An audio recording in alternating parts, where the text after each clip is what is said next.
नमस्कार, मेरा नाम है दिव्यांशु। क्राइम कथा की आज की इस एपिसोड में एक बार फिर से आपका स्वागत है। हम लगातार लाइव हिंदुस्तान पर आपको भिवानी की मनीषा की मौत के रहस्य के बारे में, यानी जो कथित तौर पर जिसे हत्या बताया जा रहा है, उसको लेकर हम कवर कर रहे हैं। हर रोज कुछ नई कहानी आ रही है। 3 बार पोस्टमार्टम हो चुका और कई सवाल उठ चुके हैं, जिनमें से कुछ सवालों के जवाब देने की कोशिश हरियाणा के डीजीपी की तरफ से की गई।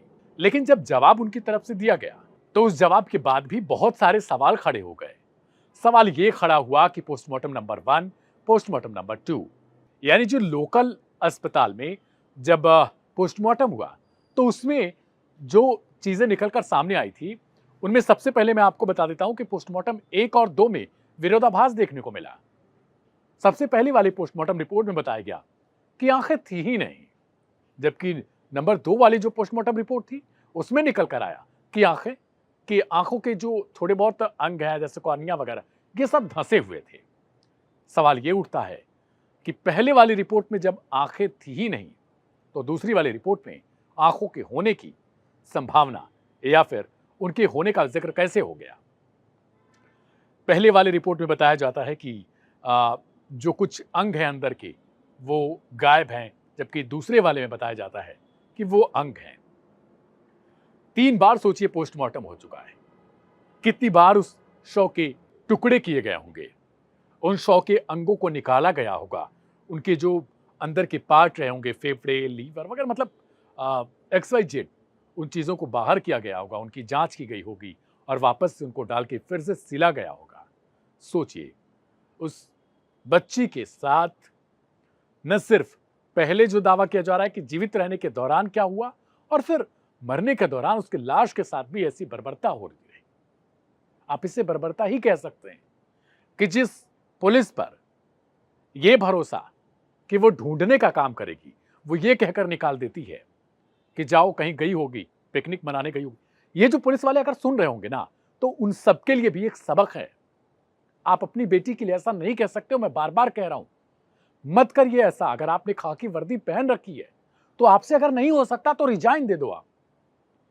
आप नहीं संभाल सकते तो मत करो, लेकिन किसी के साथ ऐसा अन्याय मत करो। आपको भरना पड़ता है, कहीं ना कहीं उसे अदा करोगे आप। सवाल यह है कि जब हमें कोई रिस्पेक्ट मिल रही है, हमने कोई चीज हासिल की है, तो उसकी कद्र करनी चाहिए। चलिए आगे बढ़ते हैं। खैर, अब डीजीपी की तरफ से एक बयान आता है कि भाई कॉल हिस्ट्री जो है, लास्ट कॉल उनके पिता जो संजय हैं मनीषा के, वो ठीक कह रहे हैं। उनके पास ही कॉल गई थी और उसके बाद कॉल हिस्ट्री हमने पूरी निकाल रखी है। पत्रकारों ने सवाल पूछा कि भाई कॉल हिस्ट्री आप देते क्यों नहीं है, तो उन्होंने कहते नहीं, कॉल हिस्ट्री हम नहीं दे सकते। अब सोचिए कि अगर पुलिस के पास पूरी कॉल हिस्ट्री है, अंतिम कॉल रिकॉर्डिंग है, अंतिम कॉल की का जो डेटा है, उसको आउट क्यों नहीं कर देती? सारी समस्या ही खत्म हो जाएगी। आखिर किससे बात हुई थी, क्या बात हुई थी? अब आप उसे प्राइवेसी क्यों बता रहे हो? जो व्यक्ति रहा ही नहीं, उसकी प्राइवेसी से क्या मतलब है? प्राइवेसी तो आप पे जो आरोप लग रहा है वो प्राइवेसी है। आप उसे भंग करो, यानी उसे निकालो बाहर। उस कॉलेज की जांच क्यों नहीं की जा रही, ये सबका सवाल है। जो लड़की अपने अरमानों को लेकर एक मेडिकल कॉलेज या नर्सिंग कॉलेज पहुंचती है, सोचिए क्या वो पहले से डिसाइड करके गई होगी कि वो वहां से लौटेगी नहीं कभी? मुझे नहीं लगता, और खुद जो वहां के लोग हैं, उसके माँ बाप हैं, उनको नहीं लगता। जो लड़की ये सोच के निकली हुई कि मुझे जाके कॉलेज में एडमिशन के बारे में पता करना है, वो कॉलेज तक पहुंची भी है। क्योंकि जब दुकान जो बताया जा रहा है कि वो 500,000 मीटर के दायरे में है जहां से उसने कीटनाशक तथाकथित तौर पर खरीदा था, मैं इसकी पुष्टि नहीं करता, पुलिस करती है। पुलिस करिए, मेरे पास सीसीटीवी है, आप जारी करो उसे, छिपाओ मत, उसे जारी करो, हर एक चीज जारी करो, क्योंकि आप पे सवाल है, आपके बुनियादी कार्यशैली पर सवाल है। तो आप छिपा क्यों रहे हो भाई? क्या छिपा रहे हो आप? किस बात का डर है? किस बात की प्राइवेसी? मैं बार बार कह रहा हूं, जो बिटिया जा चुकी है उसकी प्राइवेसी क्या है? उस प्राइवेसी की जरूरत नहीं है। आप सीसीटीवी जारी करो, उसमें कोई भी प्राइवेट तौर पर कोई काम नहीं दिखाया जा रहा है, जिससे आप अपने आप को बहुत ज्यादा वो ईमानदार प्रस्तुत करने की भूमिका में आ रहे हैं, ये सोशल मीडिया पर जो कमेंट हमें मिला है, मैं वो लाइनें आपको बता रहा हूं, तो उसको जारी किया जाए। अगली बात, जो लोग कह रहे हैं कि वहां पे उस नर्सिंग कॉलेज में 2 से 3 लोगों का जिक्र किया जा रहा है, ये मुझे कई बार मैसेज मिला है लोगों से। खैर, इसकी पुष्टि मैं नहीं करता। कह रहे हैं कि वहां पे 2-3 लोग थे। अब कौन लोग थे? ये भी कहा जा रहा है कि क्या वहां पर इस तरीके का हेरा फेरी होता है क्या, मानव अंगों का? तो उस नर्सिंग कॉलेज का नाम तक क्यों नहीं लिया जा रहा है? अगर कुछ ऐसा है तो नाम लिया जाए, उसकी जांच की जाए, वहां के सीसीटीवी फुटेज की जांच की जाए, उन सीसीटीवी फुटेज को आउट किया जाए, पब्लिक डोमेन में किया जाए। भाई, सवाल उठ रहा है तो जाहिर सी बात है उसका जवाब देने का काम है पुलिस का। जनता के टैक्स पर इन्हें सैलरी दी जाती है, ये अपने घर से सेवा नहीं कर रहे। हमारी भी जॉब है, इनकी भी जॉब है, सबकी जॉब है। हर एक व्यक्ति कोई ना कोई जॉब कर रहा है, चाहे वो ईश्वर का दिया हुआ कर रहा हो या फिर धरती पे आने के बाद खुद कोई नौकरी ढूंढ के कर रहा हो। हम सभी कोई ना कोई जॉब कर ही रहे हैं। घर पे भी काम करें तो एक जॉब ही है।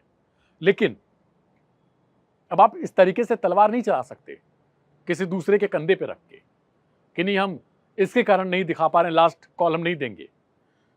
एक कुत्तों की हिस्ट्री लाई जाती है, कहानी लाई जाती है। अब ये कहानी है कि क्या है, ये पुलिस वाले बता सकते हैं। खैर, मैं उन पर सवाल नहीं खड़ा कर रहा, लेकिन हाँ, जो शुरुआती प्रक्रिया थी उस पर सवाल खड़ा होना चाहिए एक सच्चे भारतीय के तौर पर। कुत्तों को लेकर कहा जा रहा है कि 2 व्यक्तियों ने खुद को गवाह बताया है। एक पोर्टल है इन लोगों का, साक्ष्य वाला, हरियाणा का, उस पर उन लोगों ने गवाही दी है। कौन लोग थे ये पुलिस वाले जान रहे होंगे कि उन्होंने देखा जब कुत्ते नोच रहे थे। ठीक है, कीटनाशक का इन लोगों ने बता दिया पहले ही।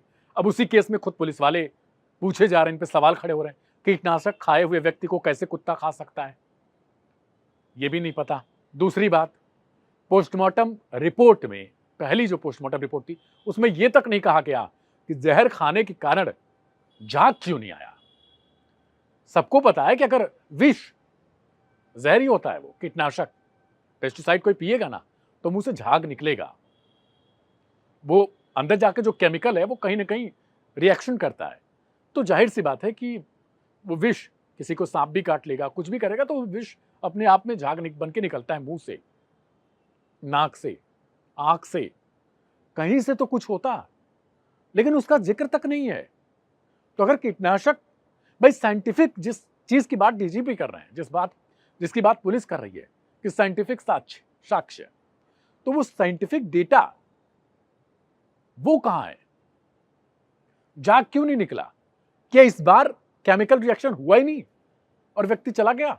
अब लोग कमेंट कर रहे हैं, यही पूछ रहे हैं कि भाई सर, आप कॉलेज का नाम क्यों नहीं ले रहे हो?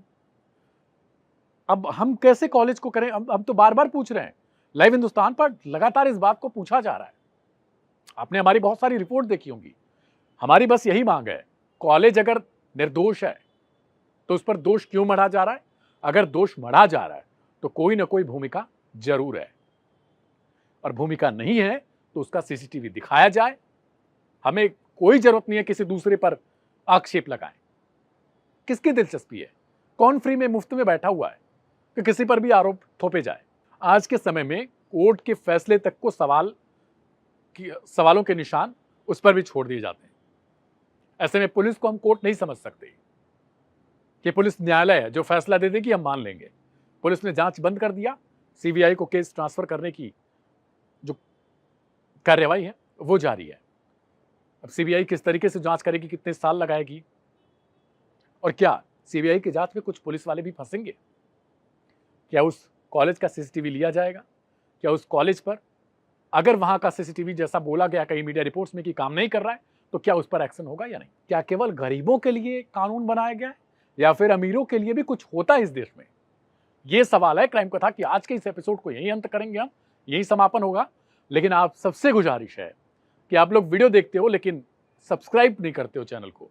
बहुत सारे लोग देखते हैं और सब्सक्राइब करके नहीं जाते हैं। मेरी आप सबसे गुजारिश है कि सब्सक्राइब करके रखिए, थोड़ा सपोर्ट मिलता है आप सबका कि अगले दिन हम कुछ क्राइम की एपिसोड लेकर आएँ तो वो आप लोगों तक पहुंच जाए, जिससे आप अलर्ट रहें।